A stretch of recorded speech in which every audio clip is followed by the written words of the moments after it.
So the first thing is, all of you guys have signed up, right, for 3 choices for your internships. And so far, Film Studies has told everybody, I believe, that your choices are either available, or if they're not available, you've gotten a bounce back. So if you haven't gotten a bounce back, they should be available. And Matt has the full list up here, and we can go through this in a few minutes if you guys have questions or if you want to just make sure that your choices are down. Some of you guys already have contact information listed. Some of you guys don't. If you don't have contact information listed, that's why you need IMDb Pro. You need to type in the names of these companies, and you need to hunt down their phone numbers. And their phone numbers should all be listed. Most of them will not have email addresses. If they do have an email address, that's a boon, because that means you can also send them an email. But for the most part, it's a phone number. So you need to initiate contact by picking up the phone and calling them. And so that's going to be your first step. Hopefully all of you will take that step this week. I've given you a phone script, so this should be totally not stressful. That is the first part of your red print, where it says phone script. What you need to realize is that when you pick up the phone, all you're trying to get out of that phone call is to make contact with the internship coordinator. You don't need to do anything else. You don't need to impress them or leave an indelible remark or do anything. It's this is as simple like as calling Lowe's and asking them what time they close in the evening. You just have to call them and say, what is the phone number or what is the contact information for your internship coordinator? Hopefully what they'll do when you call and you ask is they'll transfer you immediately to the internship coordinator, the person there whose job it is to run the internships. You should be aware that the person whose job it is to run the internships has 9,000 other jobs, and this is a job that they probably don't think about at all, and are not prepared to field your call. So you're going to have to walk them through what you need. And there are 5 things that you need, and those are all listed at the bottom part of that phone script thing. You need to ask them for a list of the internship positions they have available. You need to ask them for any key skills they're looking for. And you should write those down and just put those on your CV. Whatever they are. If you have any question about what those skills are or how you would learn them, we will worry about that later. We will figure out a way to equip you with them before you go out. But just say you can do whatever it is that they want. You want a list of materials that they'll want. They'll probably want a cover letter, a CV, maybe a list of references, whatever it is. But you want to make sure that you have that. You want the email address to send the application to, and you want a rough timeline. And what the rough timeline does is it allows you to know, oh, I haven't heard back from them in 3 weeks. I should probably give them a call, or I should probably do something. So that way you're not totally hanging out there in the void waiting for things to happen. So is that clear? Do we have any questions about how that operates or how that works? Are all of you reasonably confident that you can get the phone numbers and make that step? That's good. When you get to LA, you're going to discover that pretty much everything you're asked to do will be like I'm asking you to do it. You'll be given a task list, and you will just be sent off to kind of figure it out yourself. It's not that complicated. If you do have severe problems, definitely contact us. But many students have done this before, so don't freak out about it or don't worry about it. And if you screw up or something goes horribly wrong, just hang up the phone. And remember, they do not have any way to trace you or know who you are. So it's really not a big deal. So do that for each of your 3 internships.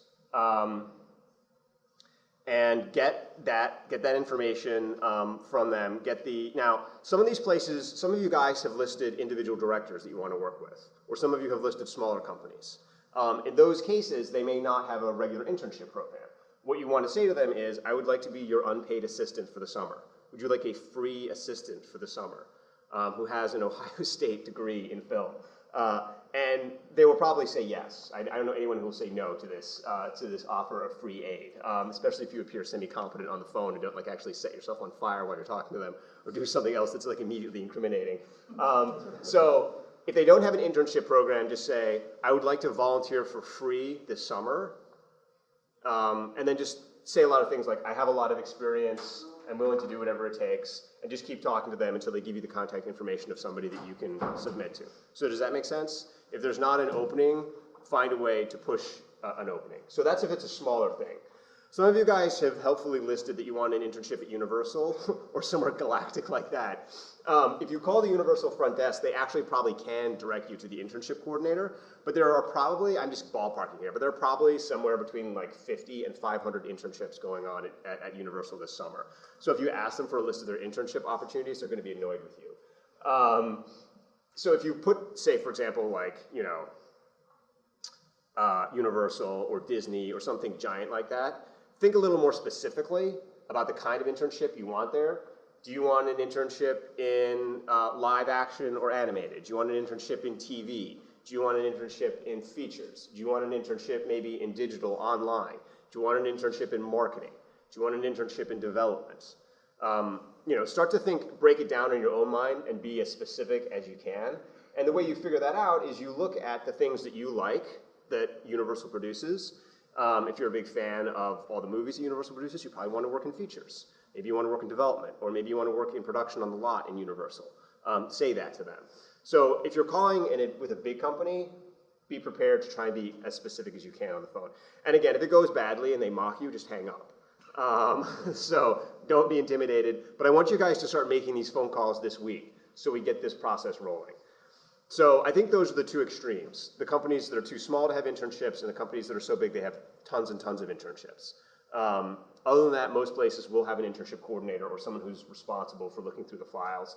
Because this is Hollywood, that person is probably a 21-year-old who's overworked, has no idea what they're doing, has like a pile of documents in a corner, and is in a state of trying not to drown, basically.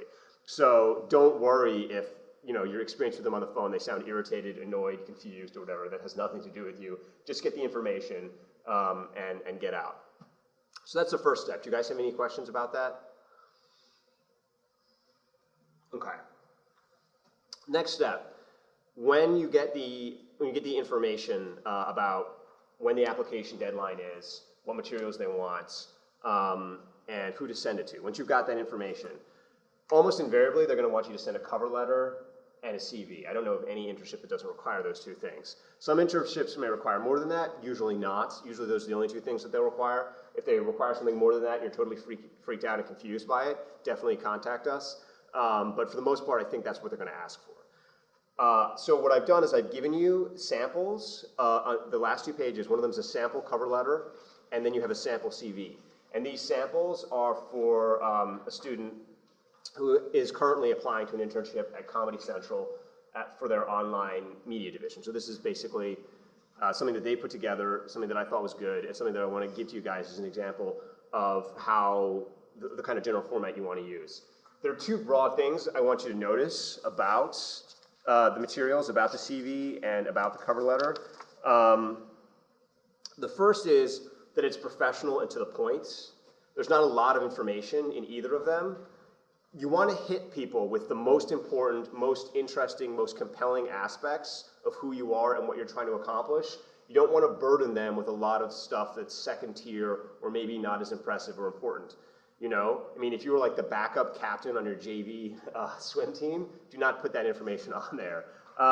So do not put on anything that doesn't speak to the highest level of your accomplishment. And it's better to have a small number of very impressive things on there than a large number of things and people can't figure out who you are or what's going on. So really try and think, what are my most powerful and impressive things?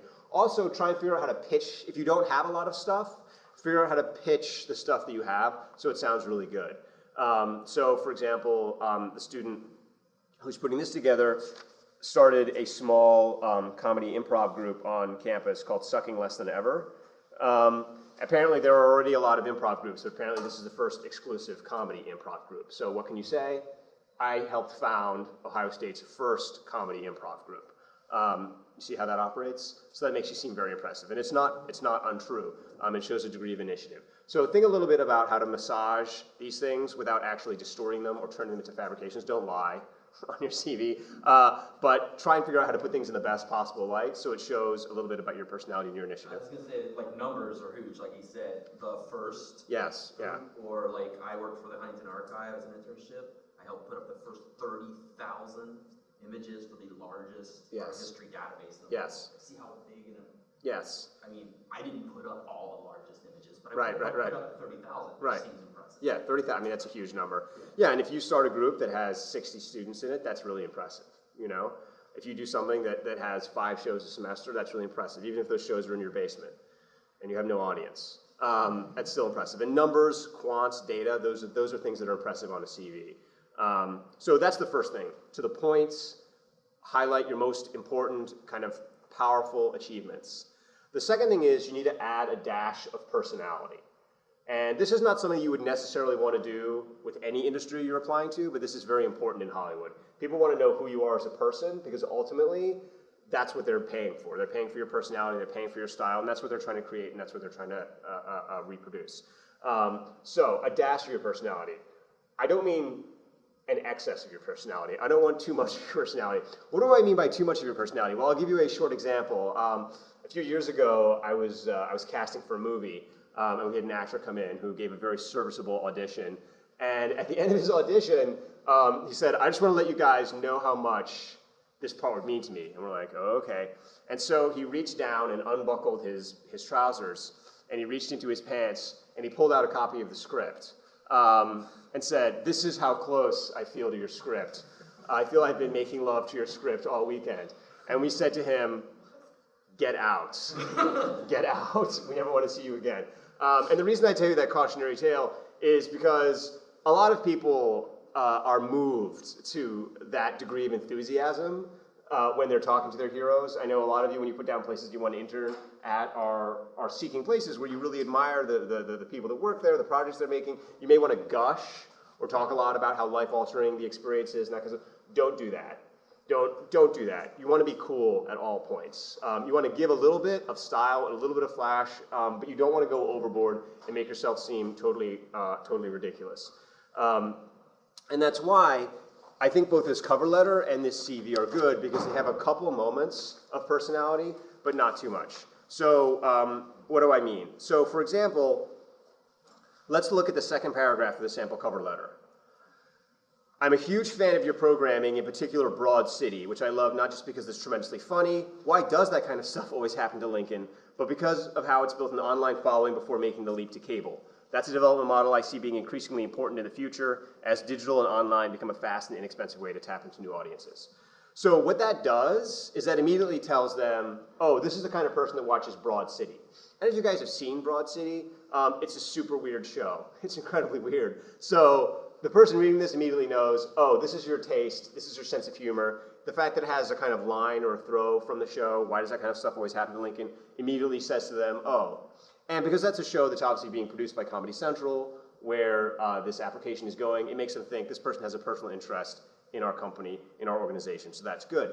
At the same time, as you say that I like this show, you don't just say, I love it, it's so awesome, you guys are rock stars. You then make an informed and intelligent comment about how the particular business model that this show has started can be powerful and successful in the future. So it kind of gives a little bit of personality, but it also kind of pulls back. Similarly, there's all this kind of stuff in here. I've been taught how to do script coverage and episode breakdowns, do note-taking meetings, all this kind of serious stuff. But then it ends with, I got my fingers crossed, I'll be working for you this summer, because to quote Abby and Alana, who are the two lead characters of Broad City, that would be the best thing ever. Okay? So you get it, right? It shows that the writer of this letter thought that was a particularly hilarious line. The person reading the internship letter gets, oh, this is who this person is. But at the same time, you haven't actually revealed too much of yourself, because all you've done is quote back to them one of their own shows. So really, you're just showing them the part of them that you like. Does that make sense? So it's a form of flattery. And that's what I mean when I say your personality. I mean, I want you to find something about the company that you like, that you admire, and figure out some way to recycle that and put that into the letter so that they can see how much you admire them. This is a form of kissing up, but the reason it's successful is it shows that you really care enough about them and what they're doing to actually know something about them and to take the time and the effort to put it in there. And it also shows that even though you're being low-key about it, you are passionate about what it is that they do specifically. So it makes them feel that there's a kind of personal connection there. Rather than just saying something along the lines of, I really like animation, someday I hope to be the next director of a Disney movie, which will just tell them that you're kind of vain and have unrealistic expectations. Does that make sense? So, same. That's a really good, just for all cover letters, period, go for a job. Having a section where you tie your direct experience to something very specific about the company yes. that you're trying to talk to. Yes. Because they want to see that you care enough that you yes. went and you found something out. Yes. You can take that and put it into your own words yes. about yourself. They're just going to be like, wow, this guy's really serious yes. about what we're doing. Yes. And that's the key. I mean, the key to landing these jobs, the key to the phone interview, the key to the cover letter is identifying what you can do to help them. And I understand that it may seem like you have very little that you can do to help them because you're just starting and they obviously have an entire business going, but you can actually do a lot to help them. When you get there, once you start to get an understanding of their business model, there's a lot of things you can contribute. All you need to show them out of the gates is that you care about what they're doing and that you're willing to put them first. And a lot of cover letters make the mistake of talking about your personal dreams or what it is you want to do, or maybe you want to be a Hollywood director or a Hollywood writer. Please do not put that in your cover letter or on your CV. What you want to do is you want to help this company do what it is that they do. And even though this isn't entirely true, when you get them on the phone and when you're talking to them, if what they do is develop movies, then you say to them, what I want to do is develop movies. You tell them that you want to do what it is that they do. And that makes them feel good about themselves. It makes them feel reinforced. It makes them feel like you're coming to them for the right reasons. So this is all this way of saying that you ultimately are speaking to them as opposed to speaking about yourself. Does that make sense? So I hope these cover letters can be professional, to the point, but also have that little dash of yourself that in a way really isn't yourself, but is more about them. Yes? Are these cover letters something we could possibly send to you guys just to... Yeah, we can vet them. We can definitely vet them, yeah. And I do that for all the students. So anybody who has a cover letter, yeah. CV, anything like that they want to send, yes. I'm more than happy yeah. to take a look and provide feedback. Yeah, and that's really good. And again, I would just recommend that you do follow this format as much as possible. I mean, what's good about this format, if you just go through it, it has the opening paragraph where it tells them what you're applying for and who you are, one sentence, one sentence. Then it kind of opens up a little bit about your specific interests. Then it starts to just go through kind of your accomplishments, and it talks about things that you would be willing to do for them. And it closes by talking about references and another dash of personality. So it kind of hits everything that you need to hit. A lot of the skills that are listed in here, you guys may not have, or you may not even know what they are. For example, I've been taught by your internship program to do script coverage and episode breakdowns. Do you guys know how to do script coverage and episode breakdowns? You don't, but you're going to say that you do in your letters, because it's very easy to do, and I will teach you how to do it if you get a job at one of these places. And most of these places, if you're applying to a development company, which most of you are, will want you to do script coverage and episode breakdowns. So just put that in your letter. Put all these things in your letter. If you're applying for a job that seems like these would be important. Do you know how to note take in meetings? Right? Can you move a pen over a piece of paper? Yes, you can. Do you know how to work as a scheduler? Yes, you can. If you can operate a computer, you can work as a scheduler. It's not that complicated. These are basic jobs that a lot of interns get asked to do, but most of them don't out front say that they can do them. So by saying all of these things, you're immediately going to say to them, oh, we don't have to train this guy, which is a lie, which they'll discover the first day you show up. But it doesn't matter because it'll be too late at that point for them to fire you, and you'll ingratiate yourself with your skills. Scouting improv and stand-up venues for new talent. I don't know if you guys should say that unless you guys can actually do that. That's a very kind of specific job. But most of the other stuff, especially if you've worked in an office, if you know how to file, if you know how to do any kind of menial office stuff, that's not bad stuff to throw on there because any office requires those kinds of things. So that's how to put together your cover letter and CV. Send it off before the deadline. Make sure you get a confirmation email in response. These places are disorganized. When you get the confirmation email, ask them about their timeline for a decision. When are you guys going to be making this decision? Oh, we'll probably be deciding sometime late in April or whatever. Email them back late in April. Hey guys, you made a decision yet? Stay on them because they are disorganized and they may forget about you. And you want to make sure that they don't. And ultimately, all this stuff kind of comes on you. It sounds kind of ridiculous. I mean, you think that other people would be taking care of you in the world. I've given you guys my my like March of the Penguins story, right? Have you guys seen March of the Penguins? Like where the mother penguins abandon the baby penguins, and the baby penguins are like immediately attacked by a bird, and then like, some fall into the ocean and are like attacked, basically, and then die horribly. That's you guys. You guys are the penguins that are being abandoned, and I am the mother penguin. Unfortunately, it sounds awful, but that's how penguins survive, and that's how you guys are going to survive. So you have to take care of yourself. You kind of have to do that. You already see how many less people there are in this meeting than were in the first internship meeting because they couldn't get their act together to find 3 places to sign up for.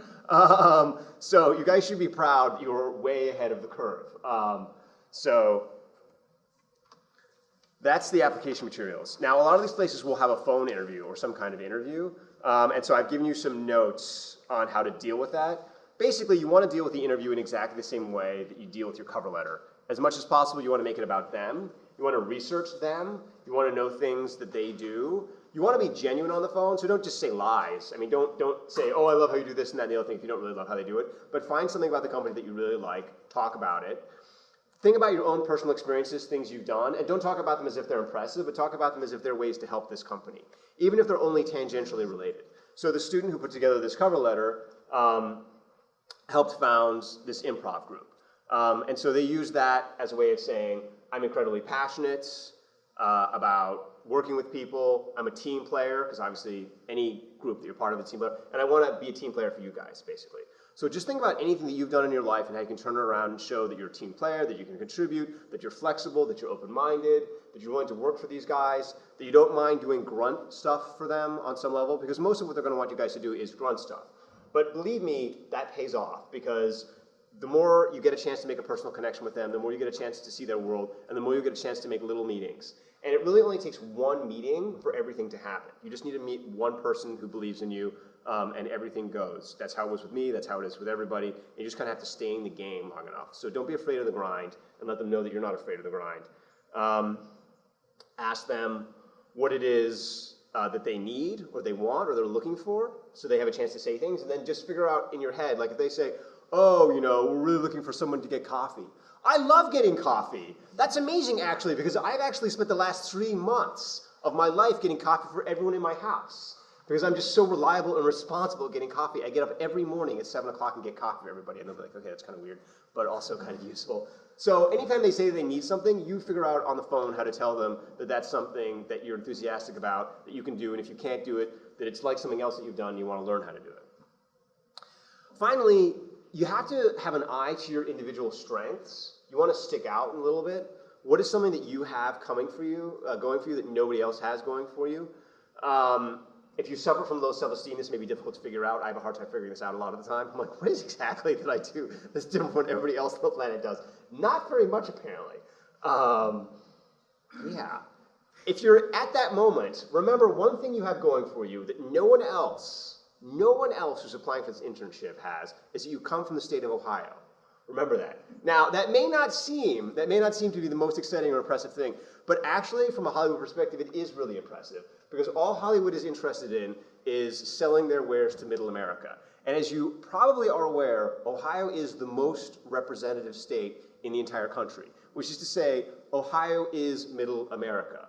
So you can say to them flat out on the phone, I am from Middle America. No one knows your audience better than I do. I am your audience. I live it every day. I can provide a kind of guide or a check for you. If you say something like that, first, it's true. Second, it's exciting. And third, I guarantee you they'll remember you. Because most people wouldn't come flat out and say, I'm from Ohio, you want to hire me. But what you're doing is you're turning something around that most people think of as being like, you're from Ohio, what? And you're turning around and you're making it into a strength. Yeah. No, the short fact is that Columbus is specifically has more screens per capita than any other city in the U.S. That's brilliant. We have more screens showing movies per person living here than anywhere else. So we're a major test market for ways of showing film, for types of film, all that kind of stuff. Say that. Say that to them. Remember that. Say that to them. They will never have heard that piece of information before, and it will blow their minds. And it's true. So leave them with something like that. So that's basically the substance of what I want to cover in today's workshop. And what I want to do now is I want to ask you guys for questions, and I want to help kind of guide you guys through any particular steps you're concerned about or anxious about. But that's basically all we need to do right now. And we're going to have one more workshop probably in about 2 months. And that workshop is going to be when you have an internship, what you do when you go there. And for those of you who can't finance your own internships, we do have the possibility through the Office of Diversity and Inclusion is looking to give us at least 2 fellowships. And in theory, those will be open to everybody if you don't have the financial resources to get out to LA. So if you get a really good internship and you can't pay for it, I will advocate with ODI for you, and I will advocate, and Film Studies will advocate for you, because we really want to get boots on the ground in Los Angeles. So we're going to try as much as we can. I can't really guarantee anything. I can only tell you that when I've pushed for stuff from this university, they usually give it, because this is a growth area, but I don't know for sure. So our final workshop will be what you do when you go to your internship. Do you give them your script on the first day? The answer is no. Do you show up with a folding chair that has your name on it? The answer is no. Do you wear a beret? No. These are all no's. We'll go through all that kind of stuff, what you do, those kinds of things at that workshop. But for now, I want you guys to walk out of this room feeling like you can pick up the phone, like you can make contact, that you can apply for the internships that you've suggested, and that 2 or 3 months from now, we're going to have a reasonably good success rate, and you guys will hopefully have landed at least one of your 3 internships.